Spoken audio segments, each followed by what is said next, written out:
host us. Thank you, as usual, for hosting us. And also as a sponsor today, TBK Bank, Michael Brown. Thank you and your team for hosting us today. From Elgin Community College, some trustees were joining us. They are delayed just a little bit. And we also have Senator Christina Castro's office, some representatives from her office, as well as Hanover Township. Thanks for joining us today, folks. We appreciate it. From our board of directors, Jenny Lyon. No, higher, Jenny. There you go, thanks.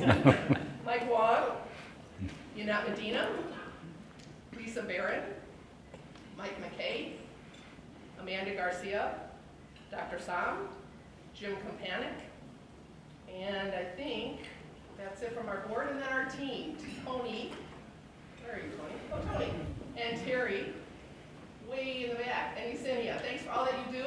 Welcome to everybody this morning. We're excited to get started. It's my pleasure now to introduce the chair of our board of directors at the Elgin Area Chamber, Mike Wong. Mike. Thank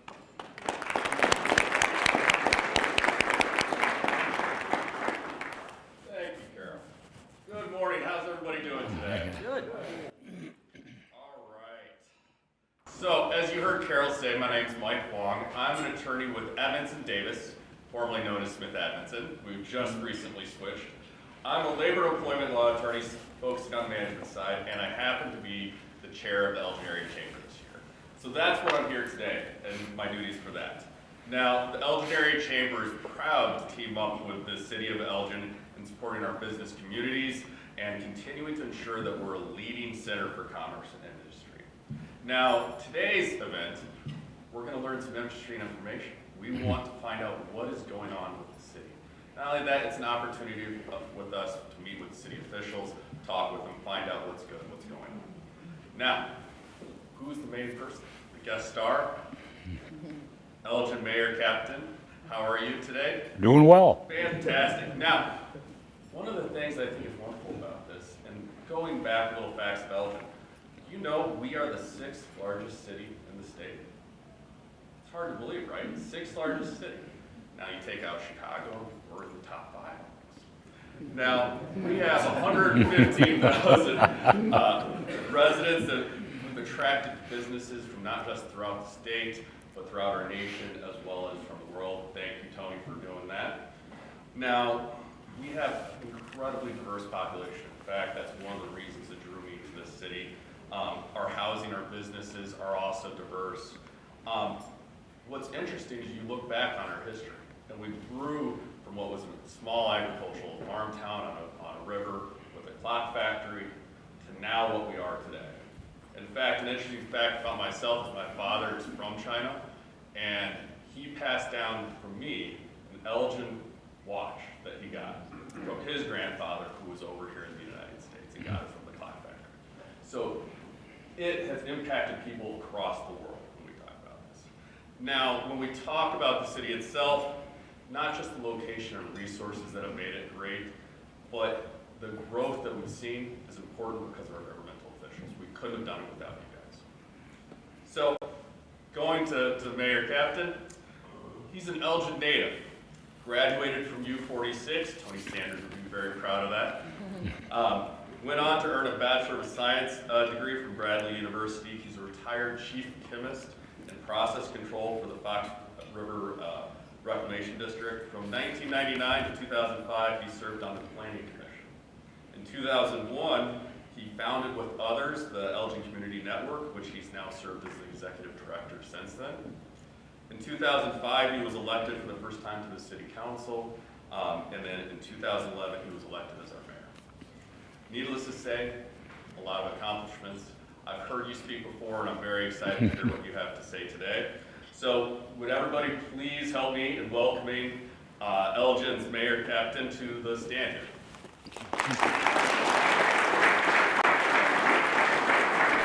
Thank you.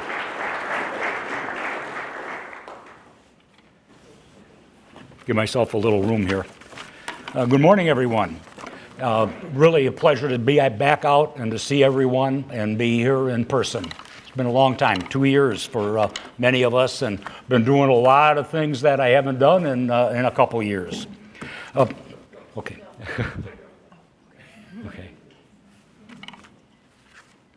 Today I'll be covering a broad range of topics, but I want to focus on some things that are really important to us, and Mr. Wong touched on it. It's continued growth and the future of our city. A strong partnership has developed within this city for economic development. It's a partnership between the City of Elgin, the Chamber of Commerce, the Elgin Development Group, the DNA, the Convention and Visitors Bureau, and I'm going to add one more today and talk a little bit about that. That's the Alignment Collaborative for Education. Development, workforce development, business retention have resulted in a growing city, a healthy city. That's the important part. You can grow and be unhealthy, and I'll go back a number of years ago when I was first on planning. I talked about the fact that Elgin was growing faster than we could keep up with our services. And that creates a dangerous situation for everything. It's tough to keep up with education, with fire and police protection, and keeping the streets plowed if you grow too fast. So we've done a really good job of doing balanced, diversified growth. Some elected officials have believed in the past that it's best to have the city do all the economic development and bring it inside. That's a mistake. It's not a good idea for us to do that for a number of reasons. First of all, it's not economically advantageous for us to do that. We'd have to hire a number of people. Carol talked about her staff. The DNA has staff. Convention and Visitors Bureau have staff. If the City of Elgin were to take that over, we'd have to hire those people to fill those positions. These organizations bring something that the city can't bring to that, and that's hundreds of volunteers that offer their time for free. And that adds to the cost and to the product that we get are relied on those volunteers. We talk about doing ribbon cuttings. I go to ribbon cuttings for the chamber, and every time I go, there are 3 or 4 volunteers there to help that ribbon cutting be successful. Does the City of Elgin want to take that over? I don't think so. These organizations bring something else. They bring a focus on a specific part of our economy. The DNA focuses on development downtown. The Chamber and Elgin Development Group look in a broader stroke. Convention and Visitors Bureau look at bringing residents and people from other communities to the City of Elgin, maybe spending a weekend, maybe spending a vacation, and recently, which was, I think was a surprise to everyone, Elgin's become a marriage mecca for people to come and get married. And I think that's something that the city can't do. So it's important that we combine our talents, and the proof is going to be in the first slide you're going to see. These partnerships have resulted in growth in the City of Elgin. The vacancy rate in the City of Elgin for all the things that we do, health, tourism, downtown, industry, are exemplary. This growth has been fairly consistent. You can see some blips there for COVID, things like that. But this vacancy rate has been low. Carol is kind enough to send that out to the council to look at how we've grown as a city and how we've fared. One of the most important parts of what we do is retail and what's happened with retail growth. And you can see that these are at all-time low vacancy rates. Low vacancy rates. Elgin has caught up and now has a lower vacancy rate than the communities that are around us that we used to look up to. St. Charles, Geneva, the shopping centers in the areas around us, and Elgin has overtaken them. That bodes well for us in the future. I think that it's important for us to look at this growth and how do we maintain that growth and some of the things that are important to keep that the momentum going. One of the things that was a task that was given to the city council, it's got to be 6-7 years ago now, was the education of the community. I sat there as mayor and I said, well, what do I have to do with that? We have a wonderful community college. We have a youth school district, U46. And one of the things that I saw was a disconnect. It was a disconnect between industries and businesses in our education system. We were educating young people that came out with an idea that they were going to go to college, and that's fine. That's admirable. But we also had businesses and industries that needed workers. They needed people that were welders. We needed mechanics. We needed people that did a number of things. So we had this type of a disconnect. What we did was create an organization. That organization is the Alignment Collaborative for Education. Alignment is this. Now we are creating a workforce that will provide workers at all levels. We're just starting to see the fruits of that labor 7 years later. These young people that we're working with, 8th graders, are now starting to come out of Elgin High School and moving on into their careers. The idea was to be able to give them a future with a good paying job that would provide back to the community. And they could be educated in this city and continue to stay here. This work from Alignment has been recognized now by United Way. They've offered a grant of $150,000 a year for 4 years to help improve the workforce education in this city. And it's through the hard work of the people that have volunteered at the Alignment Collaborative of Education that brought us that. And I see Nancy Coleman in the back.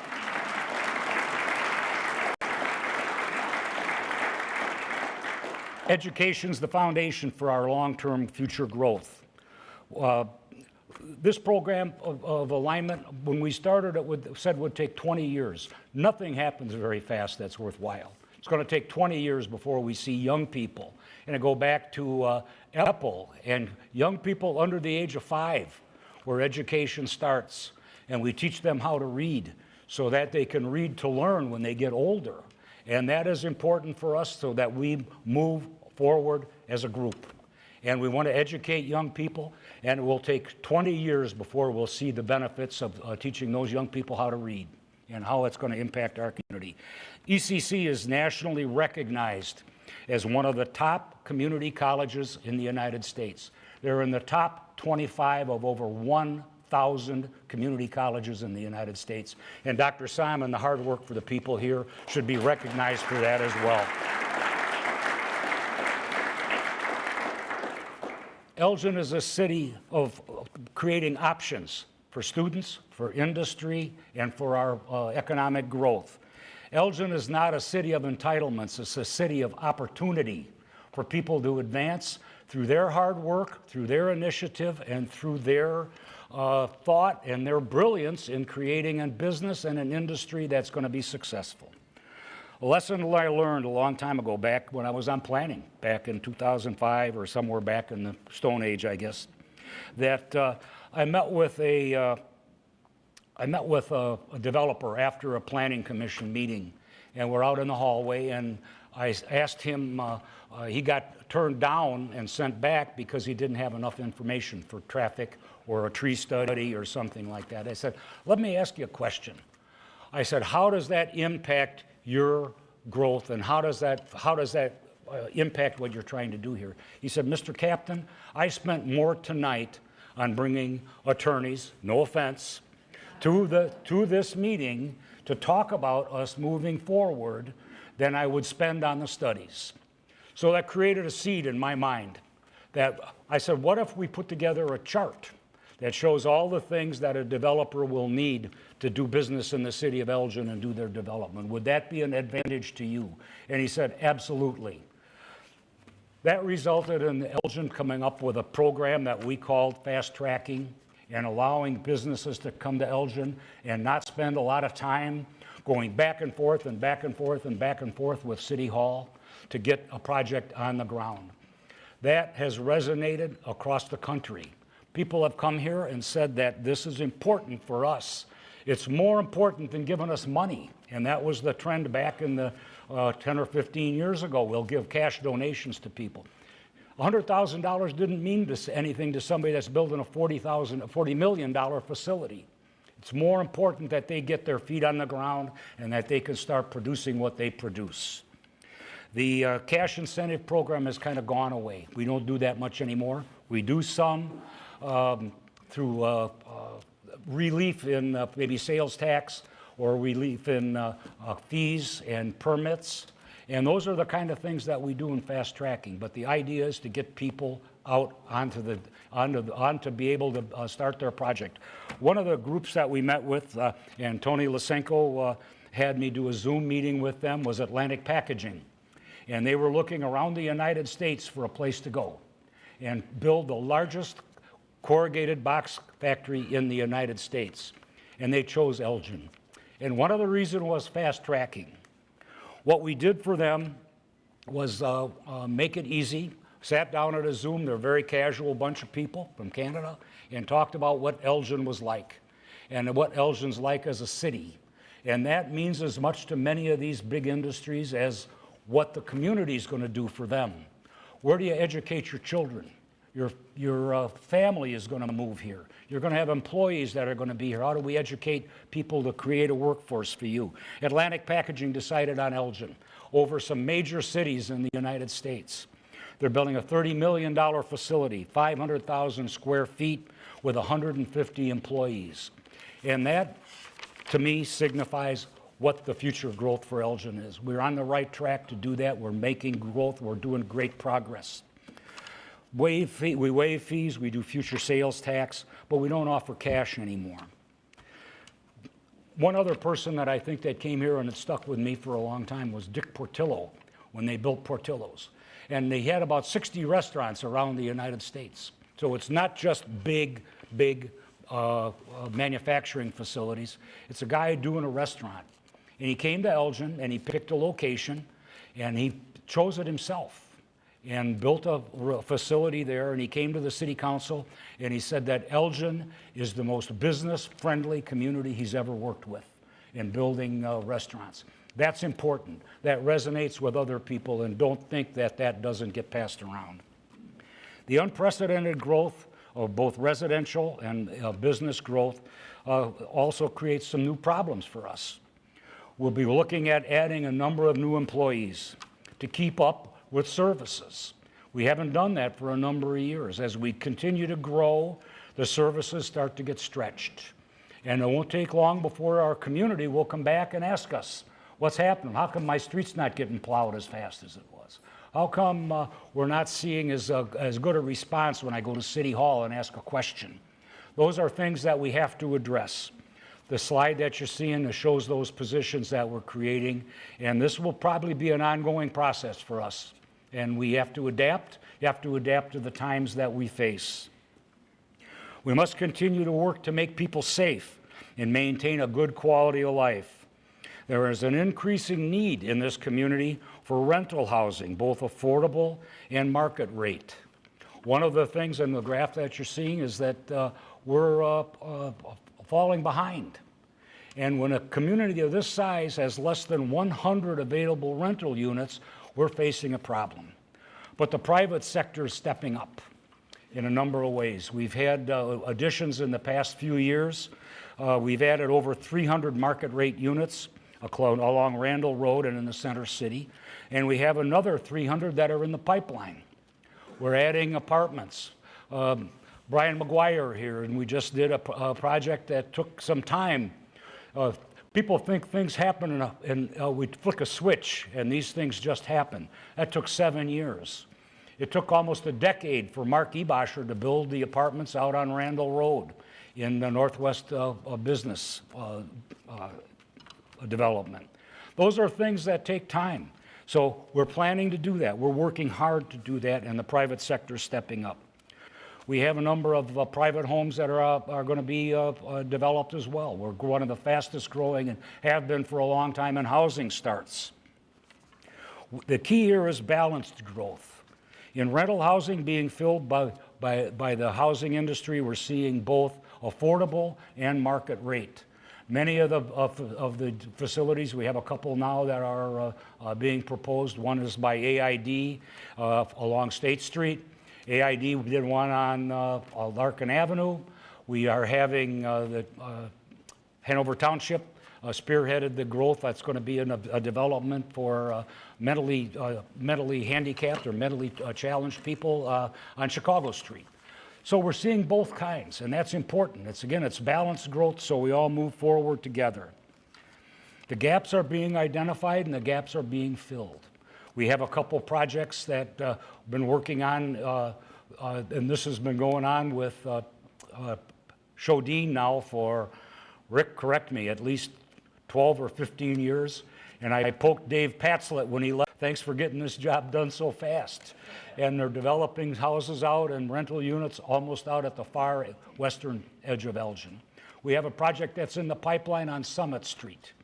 And I think this leads us to another point that I'd like to make, that we're seeing redevelopment by people that are spending family money. That's a big thing. When you spend your own family's money, it means you've had a commitment to a community. The two families that have done this are the Butera family. They're looking at building an apartment project on Summit Street that will revitalize the east side. It's going to offer a couple hundred units of market rate housing and will offer new tenants and new people that will help growth along Summit Street. The Hoffman family just opened a new restaurant out on Randall Road. They brought city money, or their money here, didn't ask for city money to do anything out there, and they saw Elgin as a place to put a family restaurant. That's important to me. It's important to us that a community is built around families. Pat Quinn told me a few years ago, Dave, Elgin's not Mayberry anymore. And that's true. That is true, but that does not mean we can't strive to continue to grow while working to be a small town atmosphere that people enjoy. I'm going to show you the revenue chart for the city of Elgin. This is we're in our budget process. We're very proud that we, by law, have to do a balanced budget by the end of the year. And I always warn the city council, if we don't get this done, you're going to cancel your Christmas and your New Year's plans, because we have to have this done. It makes us a little different than sometimes the state does. When I first ran for mayor, there was a divergence in how much people were paying for property tax and what they paid in other fees. And it was a drag on the community, and it was a drag on the people that were here. People talk about property taxes. That's one of the things, when you start talking about a property tax increase, people start to get edgy. And when we diversified revenue and created a stable revenue stream that's been productive for us for a decade. These use of taxes, new taxes, I call them use taxes, were for electrical use, natural gas, gasoline, and those things people are accepting of. If they use it, they're willing to pay for it. They don't like paying for stuff that other people do. That gets to be a problem for them. So it resonated with the community, and when we did this, it expanded our tax base as well. And we had the example that I used at that time, Sherman Hospital paid no property tax. They're not for profit. But they do pay electric tax. But they use our services as well. So it creates a fairness amongst the community, and that has paid dividends for us. When businesses come here and industries come here, one of the things they look at is the property tax rate. That flat line for the last 8 years means a lot to businesses as they come here. They appreciate the fact that we can grow, maintain a conservative approach to our spending as a city, and be able to hold the line on our taxes.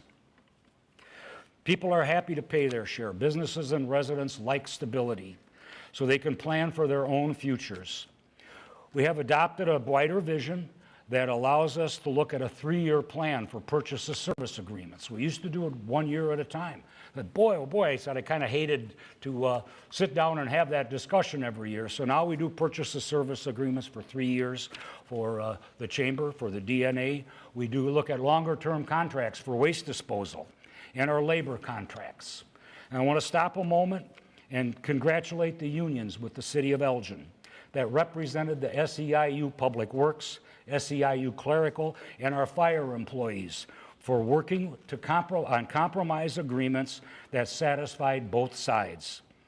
Our special note is the fire union and the city agreed in 1 day to a contract that will last for 3 or 4 years. Congratulations to every one of those people and every one of those that negotiated those contracts for making Elgin a more stable city. And don't think that doesn't sell to businesses. They see that we're able to work with our unions and we can reach an agreement with them, and that's what is going to help define our future. What's the future going to look like? Best way is to show you the things that we have in our pipeline. And we have some studies that we're paying to do and we're moving forward on that will be accomplished and finished within the next 5 years, we hope. The first one is a potential development for properties near the Gail Borden Public Library. These have been in city hands for a number of years, and we want to see what's out there for us. What can we use? What can we build there? What's most advantageous for the city of Elgin and for this community to use those properties for? There's one large one just north of the city of the Gail Borden Public Library. That's city property and goes up a number of blocks. We've talked about that for years, whether it's going to be residential, townhomes, condos. One thing that will be a given is that the riverfront property will stay in public hands. That's important. That follows the Burnham plan out of the city of Chicago, that when you have a major waterway like that, it should stay in public hands, so public use and public enjoyment. The Army Corps of Engineers is going to do a study on the removal of dams along the Fox River. Their time schedule, their timeline has been delayed a little bit, so that's not going to be done till early next year. But as you can see on the slide, the Kimball Street Dam is right in the center of that. So we're going to have discussions about what does that mean to this community. Are there advantages for us and are there disadvantages? And I'll tell you, I've had experience with that in the city of Batavia 20 years ago, and there are many things that we need to discuss, and we're going to talk about what that's going to look like if we decide to remove the dam. I even hate to think about this because I have to drive across town just like everybody else does. We're going to have reconstruction projects on 2 bridges in downtown, Kimball Street and Chicago Street. And please, believe me, they're not going to happen at the same time. Well, we're going to have discussions on that. What are those bridges going to look like? How's it going to impact traffic? We've hired a consulting firm to take a look at both of those and what that's going to mean to traffic flow in downtown Elgin, and how do we keep things running. I was out at Sire's bird food store just yesterday and bought some bird seed and talked to Scott Sire's. And he asked me when the construction was going to start on Route 20 over in the Randall Road overpass. He's concerned. He said, what's going to happen to my business? People drive by. And I said, I don't know. I said, IDOT will have to work on that, but we'll certainly keep our ear to the ground for it. And so it does impact businesses, and we have to plan for the future, and the city's job is to make sure that you're informed. If you're a downtown business, how is that going to impact you, and how do you plan for that? The sports complex is going to be expanded. Convention and Visitors Bureau has said for years that there's an opportunity here for us to bring sports tournaments, and there's a change. I'll go back a long time.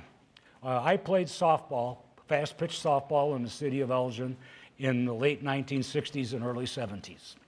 And there were 7 teams in Elgin that played fast pitch softball. There were some church leagues, and now there are literally dozens and dozens, and tournaments come out here with 100 teams that play in this tournament. Unbelievable to me at that time and how much that changed. But the world changes around us. Now what's becoming more important for us is soccer. And so the part of the expansion and the work that's going to be done at the sports complex is adding soccer fields, both the type that you can play on with artificial turf and natural grass. There are advantages to both, and that's something that this community needs and will work towards. There's also been talk of having an indoor complex, and someday that may happen too, but it's part of a phased project. One of the things that will make it better for everyone out there is the extension of the roadway through the sports complex from McLean Boulevard to Route 31. So there are 2 entrances for people to get in and out a lot easier. The last slide will be the remodeling and expansion of the Hemmons. That project is expected to be started shortly. We're going to get some final numbers back. But as part of Elgin, as part of our city, one of the things that we incur is the same as what private business does. We saw the impact of inflation. Our first estimate for the Hemmons was about $7 or $8 million. That cost has gone up over 12 in about a year. significant increase. It's going to be a major project. It's going to create a downtown center for entertainment. One of the things that, and I'll go back to this, and my comment at the city council meeting, I don't care if it costs us $5 million, but you better put more bathrooms in there, because I hear that every time I go there. And that's going to be accomplished. This is, as I close, I think it's important for us that we look at things, and this is a partnership. The city doesn't dictate what happens. We listen to what you do. We are in the process of completing a community-driven strategic plan. Both the council and the community has been invited to offer their input. That's important for us. That's how we move forward, and that's how we meet the requirements of the people that live here and work here.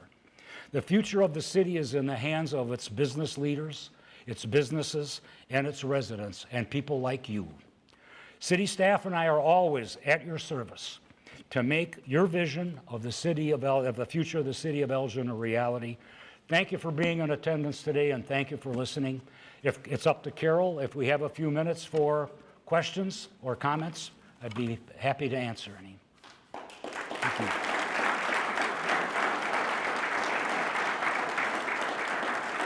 Okay, thank you. Any questions? Come on, it can't be that good. Can't have covered everything. Mike? With the growth that has now been approved, you mentioned the project out west on 23,000 or so new homes. Yes. Built by Shodine. Yeah. How does that impact the extension of city services?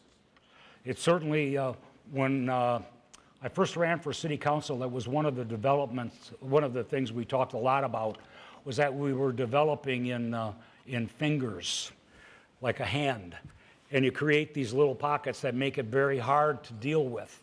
And that was one of those. It was on the books at that time, over 15 years ago. And that extends out services and makes it very hard for us to provide those services.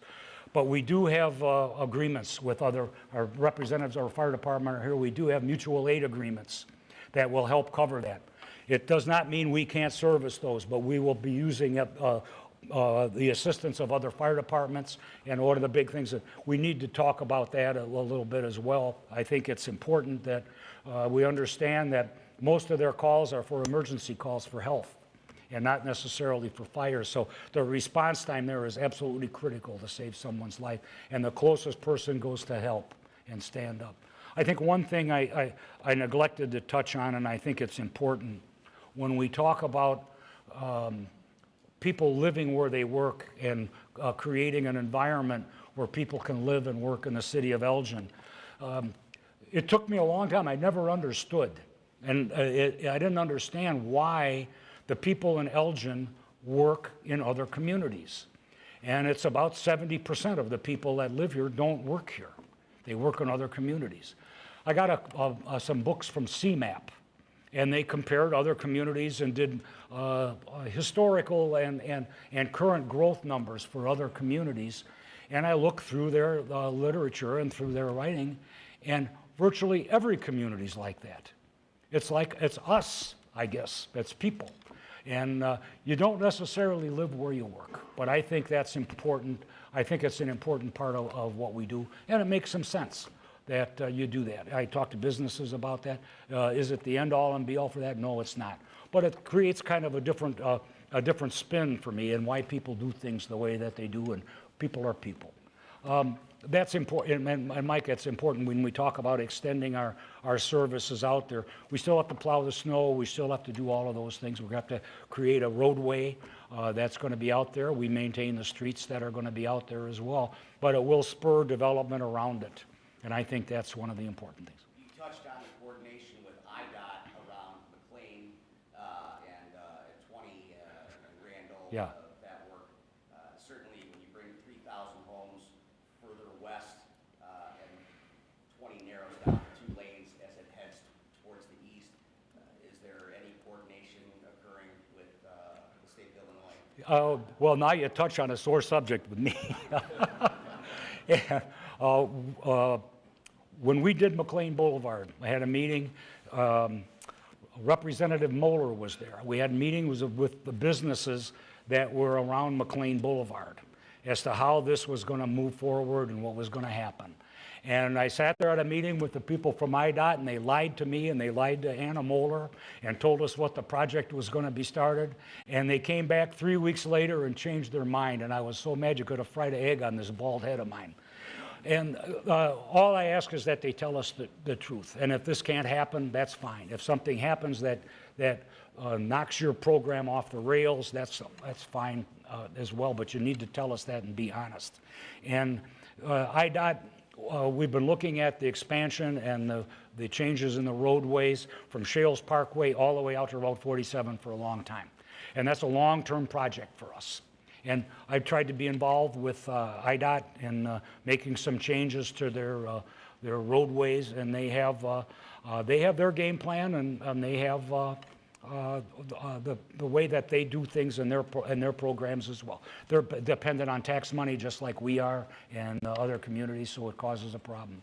I'll tell you that Councilman Stefan is here, and he and I had to go into a meeting with IDOT probably 15 years ago and talked about Route 20 from State Street out to McLean Boulevard. And at that time, the council sent us out, and they wanted to talk about making it a parkway and put a median in the middle. So Councilman Stefan and I went out, and it can be funny when you're doing this job too.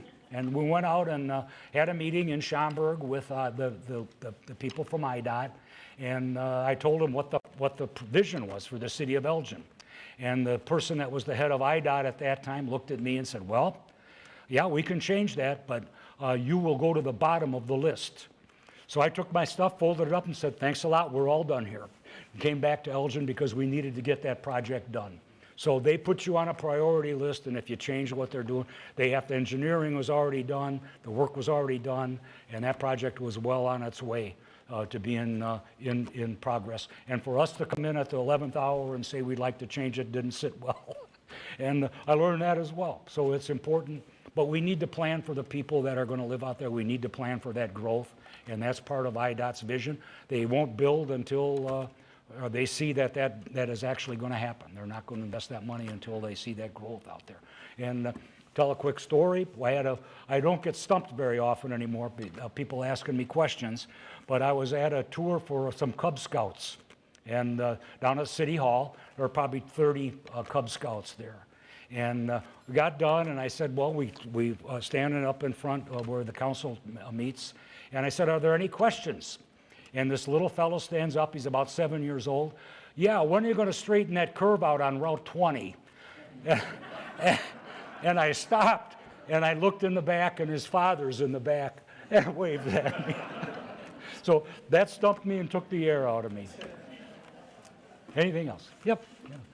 Mayor, can you talk about the city's bond rating and elaborate on that and maybe how that impacts our businesses and residents? Absolutely. Elgin has a AAA bond rating, and that's critical for us in borrowing money.